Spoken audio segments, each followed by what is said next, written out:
Now I'd like to open the meeting to the sharing of testimonies of healing through Christian Science. Craig. Those are wonderful readings, and it is so welcoming to basic idea of prayer. I think anybody anywhere can grasp. It's like the open door to something better, and it was to me too. Mary Vicar Rady has a chapter on prayer, and ever since I got here, I've been learning to pray better, more unselfishly. And there's a response, more listening, and with more faith, and I thank God. I also I wanted to say with prayer, and a practitioner here gave us an item that really settled my heart over the years. As I was growing up, I always felt like, why am I here?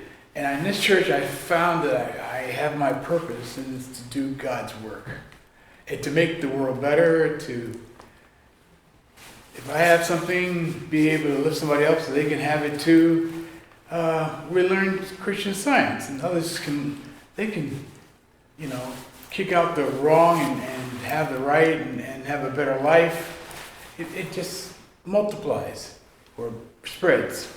Well, Isaiah 49, verse 1 really moved me. It says, "Listen, O isles, unto me, and hearken, ye people, from far. The Lord hath called me from the womb, from the bowels of my mother hath he made mention of my name." And when our teacher gave that to me, it just felt like, wow, God had a purpose for me even before I was in my mother's womb, and us. And it just settled me and made me feel like, yep, now I know. It's all this wonderful plan that he's got, and it's going to be satisfying and complete. And it has been. We thank God for being in this wonderful place where we do get instructions. Basically, if you see something that is, you can always know the right. If you see something that in the world or anywhere else that's not, you can apply Christian Science as you learn to know the right. And that good thought has a good effect on the situation. It goes toward healing it. I thank God for this place and to have something good to do in this world. Thank you. Nancy from New Jersey, go ahead. Thank you. I would like to express my gratitude for the powerful readings tonight that were so beautifully read. To God, to Mary Baker Eddy, and my gratitude for the dedication, support, and the loving guidance from my Plainfield practitioner. I am so very grateful to the Plainfield Church and for all of the resources made available to us through their website, Bible studies, lesson sermons, and the roundtables. Tonight I would especially like to give gratitude for the April 30th roundtable entitled Heaven or Hell, You Choose. One of the many things discussed during that roundtable was the true meaning of relationships. Where is God in our relationships? This thought struck me profoundly. And whether it is a relationship with a spouse, our children, our neighbors, friends, anyone, where is God? And to have any right relationship, we must have God first. We must keep God in the center of all of our relationships, as it is God alone who is the supplier of all of our needs. As I listened, I immediately thought of a few people in my life that I would love to share this discussion with. And then the thought came to me, not my will, but thy will be done, Father, for God is the only one in control.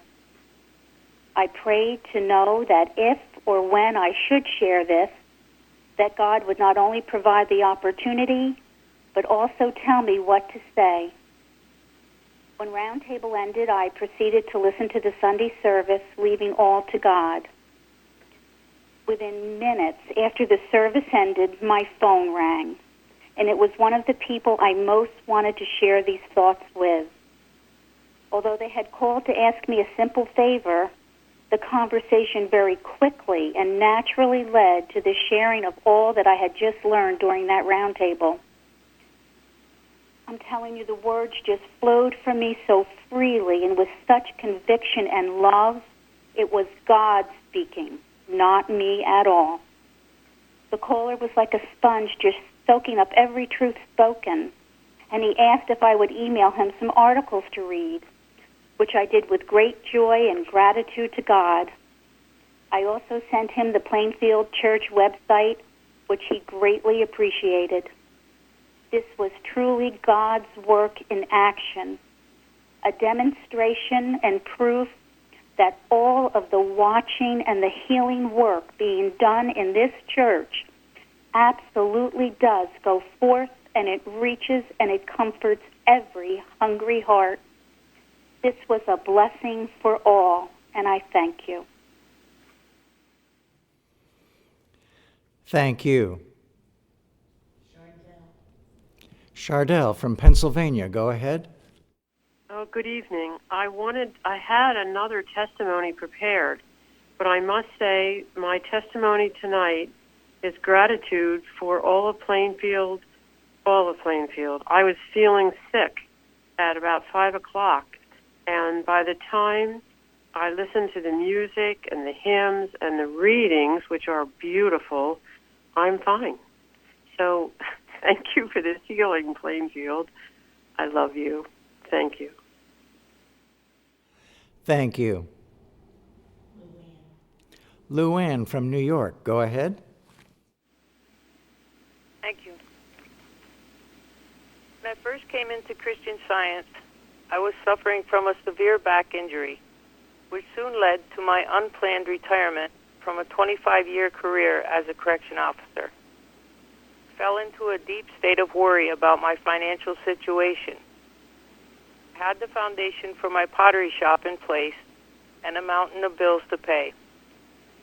I became very impatient with the doctors and lawyers who promised compensation.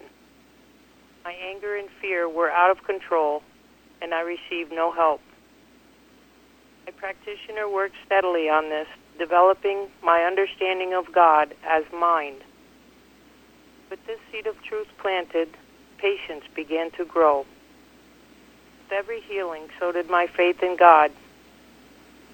Soon, by God's mercy, money started coming in from the work that God provided for me and some retirement benefits I didn't even know I was entitled to.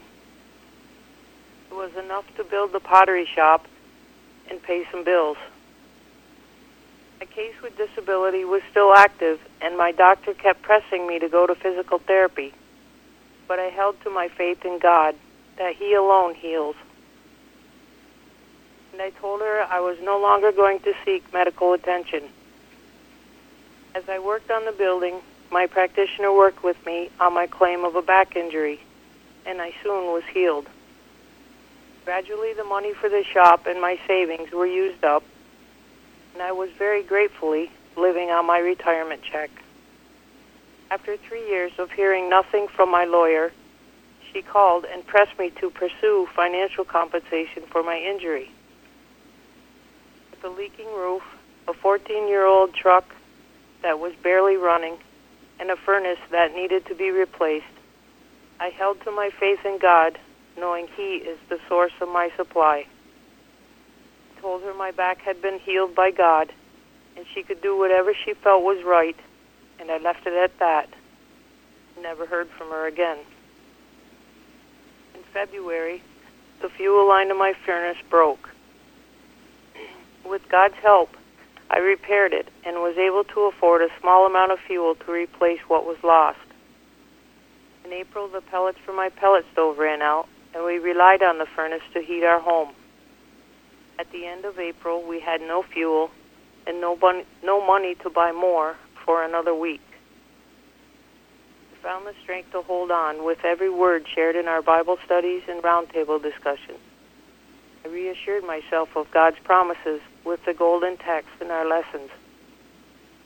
After 5 days without heat, I called my practitioner to tell her what had happened and asked her for help and understanding. She explained to me what had happened with my oil and how I had allowed a material sense of doing good for the customers in my pottery shop to deplete my oil, my God-given inspiration and joy. She said to pray until my inspiration and joy returned, and she would pray as well. I got on my knees, and before I finished a complete thought, the thought came to go get the mail. Some questioning to the validity of this request, I went. There in my hand was a very large check, enough to buy a new furnace, new fuel tank, and new fuel lines, repair the roof, and buy a new truck. God's hand was upon my lawyer and had moved her to fight for me.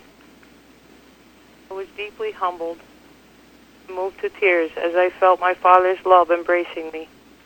For as the lesson stated last week, they shall not labor in vain, nor bring forth for trouble, for they are the seed of the blessed of the Lord. And it shall come to pass that before they call, I will answer, and while they are yet speaking, I will hear. Isaiah. I am so deeply grateful to God for this demonstration of His love and limitless supply. I am so thankful that He has guided me to the Plainfield Church Independent and my practitioner to learn the lessons I so desperately need to learn, healing my suffering, strengthening my faith, bringing me closer to Him. I have learned just how important it is to keep striving and, like Daniel, hold to faith in God, even when it seems everything is falling apart around you. God never fails to keep His promise to those who love Him. I'm also grateful for all the work my practitioner has done to enlighten me and bring about so many wonderful healings. I am so grateful for Christian Science. Thank you. Thank you.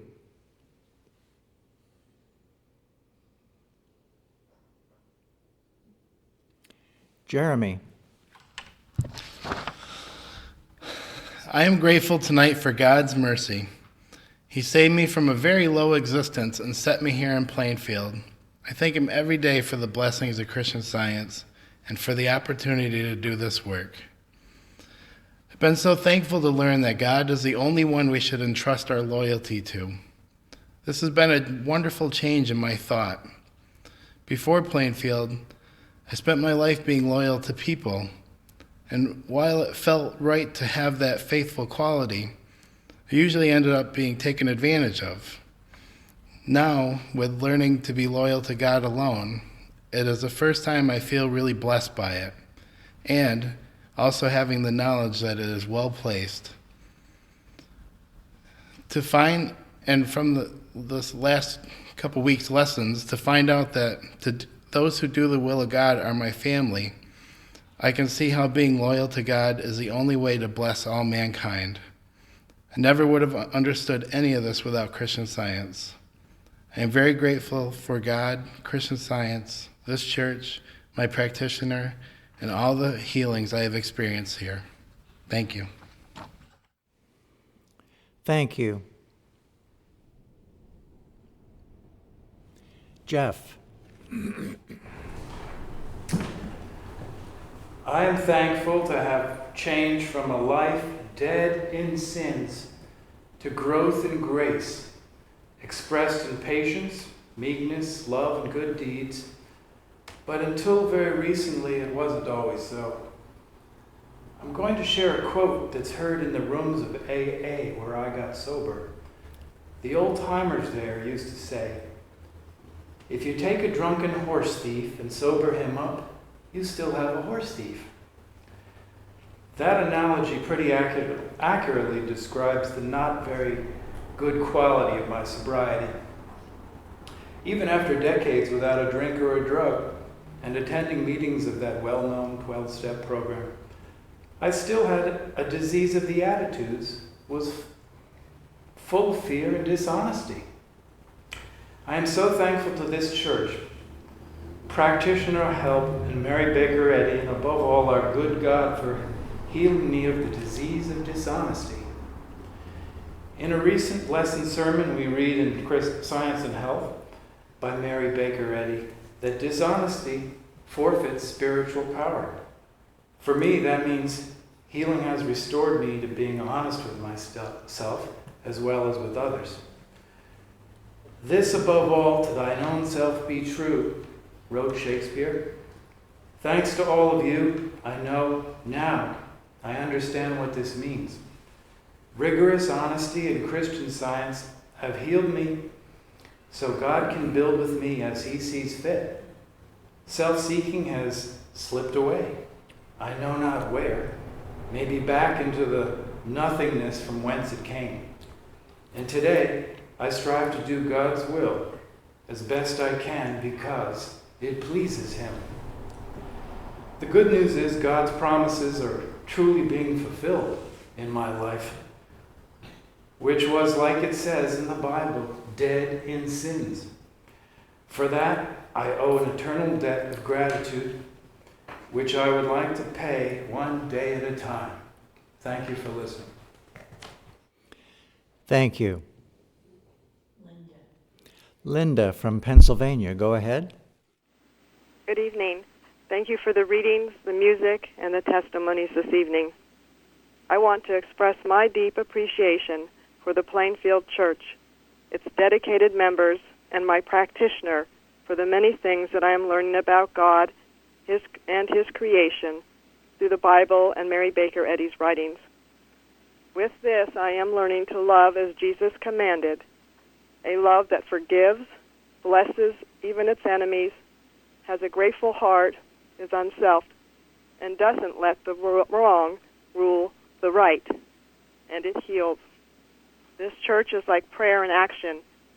I love the quote from the readings tonight from No and Yes by Mary Baker Eddy that said, quote, "Prayer can neither change God nor bring his designs into mortal modes, but it can and does change our modes and our false sense of life, love, and truth, uplifting us to him." I am very grateful to our way shower, Christ Jesus, our leader, Mary Baker Eddy, who have been reconciling us to God. And thank you, Plainfield. Thank you. Day from Georgia, go ahead. Thank you. I'm grateful for the story from this week's Bible lesson found in Luke chapter 7. What stood out to me was the fact that Jesus instructed the widow to weep not before her son was raised from the dead. I used to wait until a problem was solved or healed before I would regain my joy or peace. Through my study of Christian Science in this church, I'm learning that I'm required to trust God more before I see a complete healing. To me, this story proves God's power to heal even the most desperate situations and emphasizes the importance of my responsibility to keep my head up rather than down in sorrow, to look to him and trust in his love and protection no matter what in order to see his wondrous works. I'm grateful for this and every lesson that I'm learning here.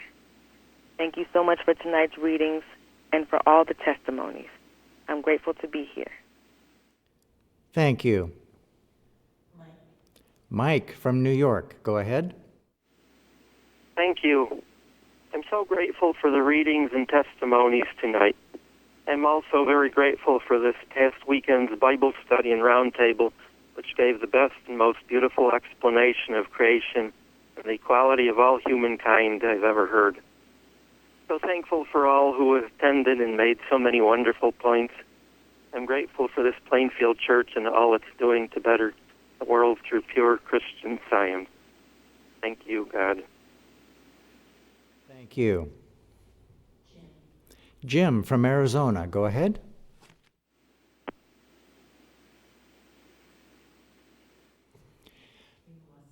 Okay, next. Lil. I have to say that God is just so loving. I recently had an accident and my car was totaled. No one was hurt, thank God. This was my big wake-up call, as I've needed to have joy in my heart and gratitude. I'm so very grateful for practitioner help and have been learning to watch my negative thinking. Today, I got the thought to go to the dealer to check out cars. I called practitioner for support and was reminded, listen to God for his direction. I went and looked around and came home with a new car with the same payments as I'd had before because I had been a customer for a while leasing cars. And in addition, they made arrangements to have my rental returned, so I didn't have to do that. What a blessing this whole situation has been. I'm so grateful for the car. I'm so very grateful for God's great love and the learning to watch my thought to be of use to him and to love more. And thank you for those wonderful readings. Thank you. Jim from Arizona, go ahead. Thank you. I'm sorry I got the wrong button a while ago. I would like to express my same sincere gratitude for our practitioner work that is being done from our church. We call on the practitioner anytime, and we always get an answer that is comforting and soothing. I am most grateful. Thank you. Luba from Ohio, go ahead. Good evening. I am so grateful to my practitioner for her work and for her bringing me to the realization that God is my only source of supply and reliance. Through trial and error, I have learned this is so, and I am always in awe of God in action. I'm so grateful for this enlightenment and for tonight's readings and for this meeting. Thank you. Thank you.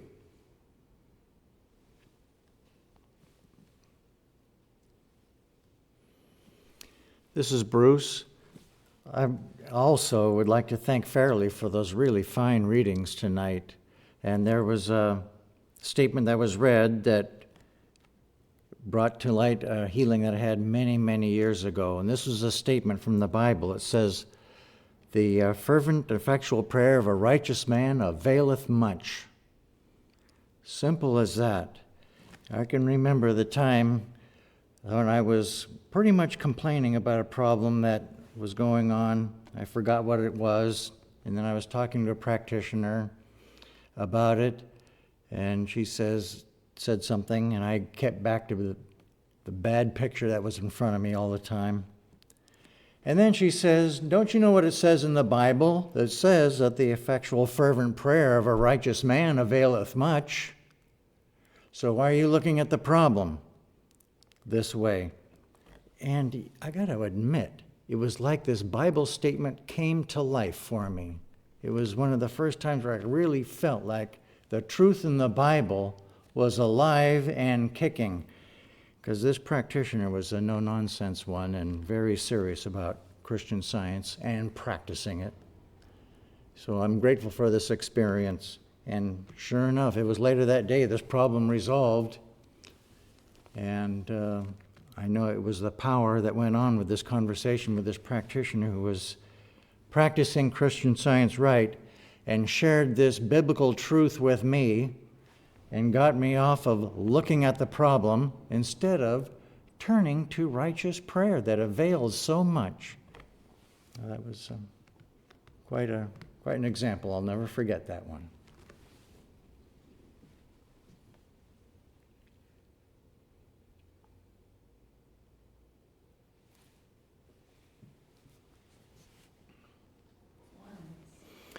Florence from Georgia, go ahead.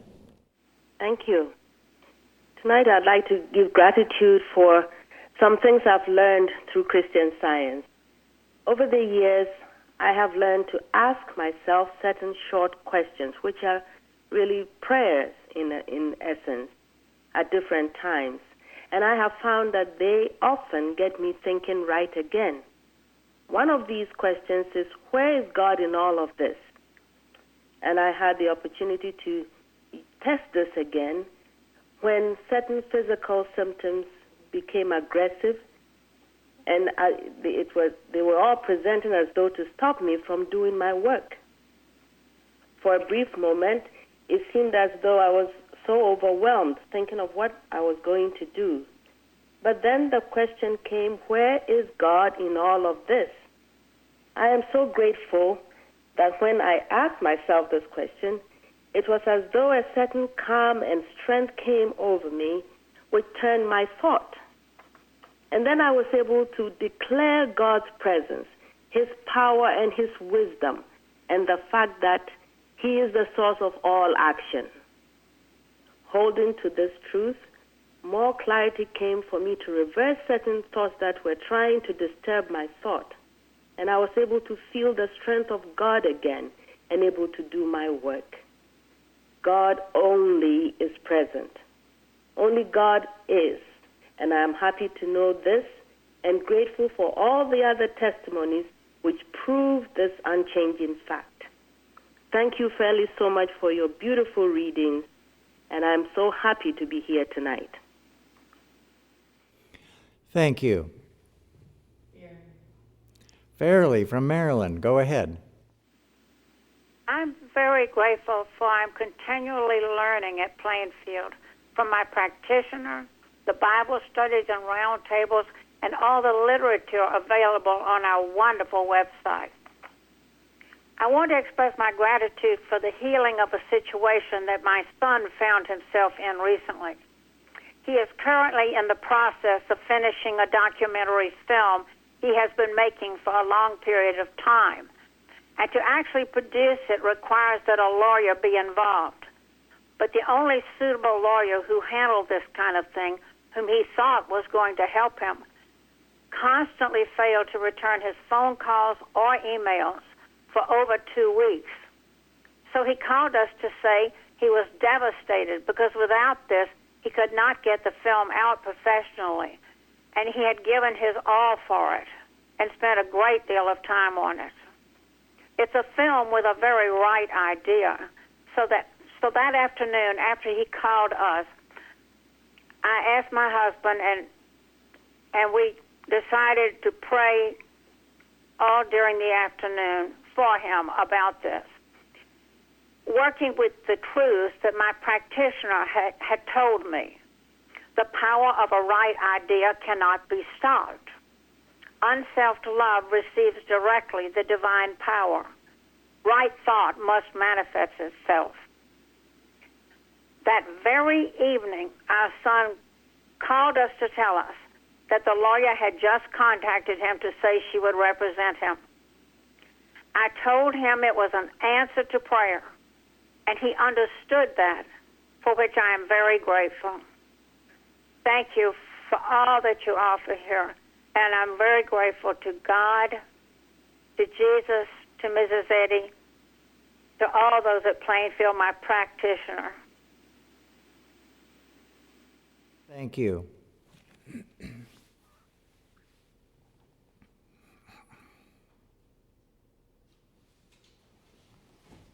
Barry.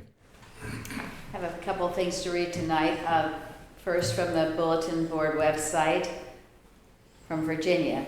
Thank you for the May 6th Bible study on the subject Adam and Fallen Man.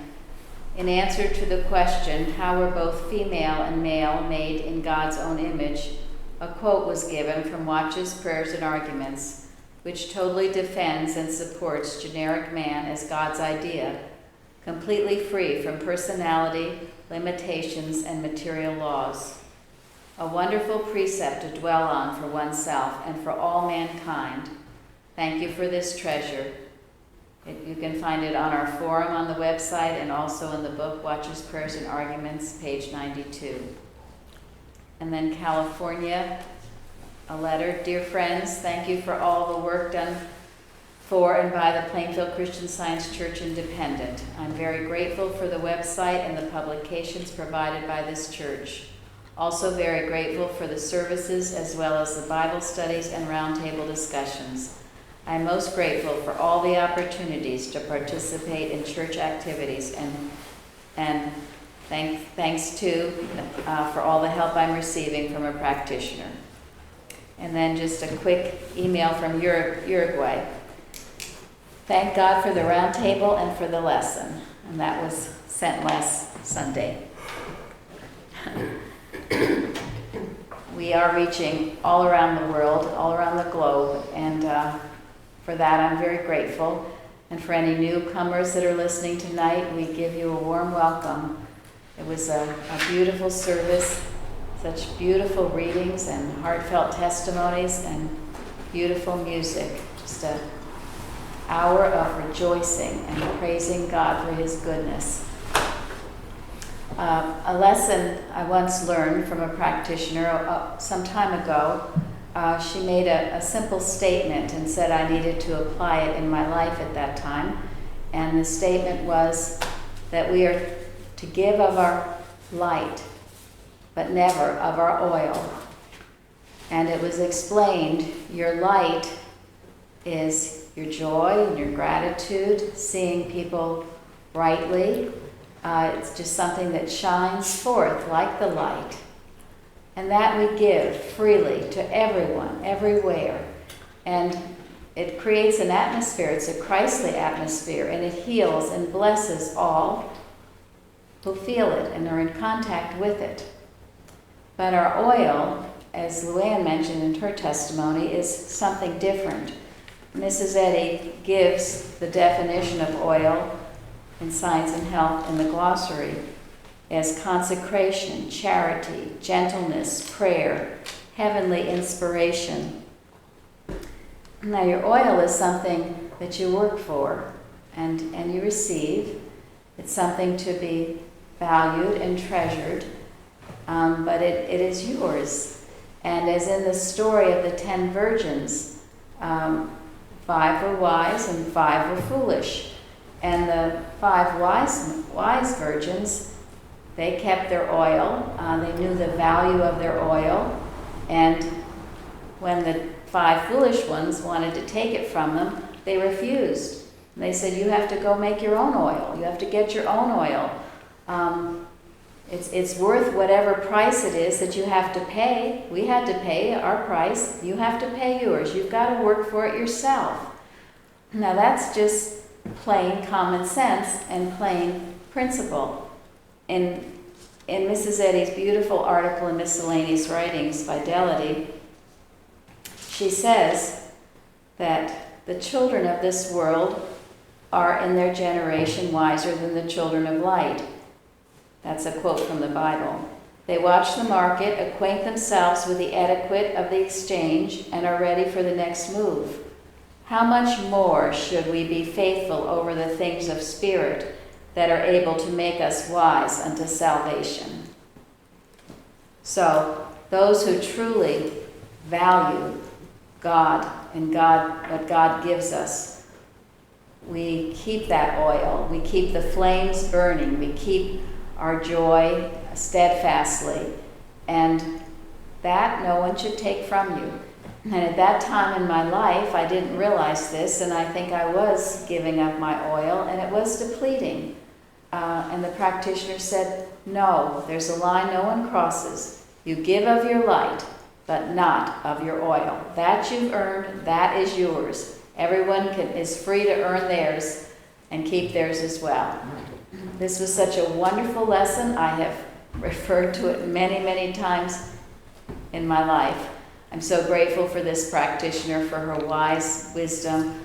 Certainly grateful for Mrs. Eddy for all her articles, all our textbook, everything that she's given us. So grateful to be with you all here tonight. Thank you.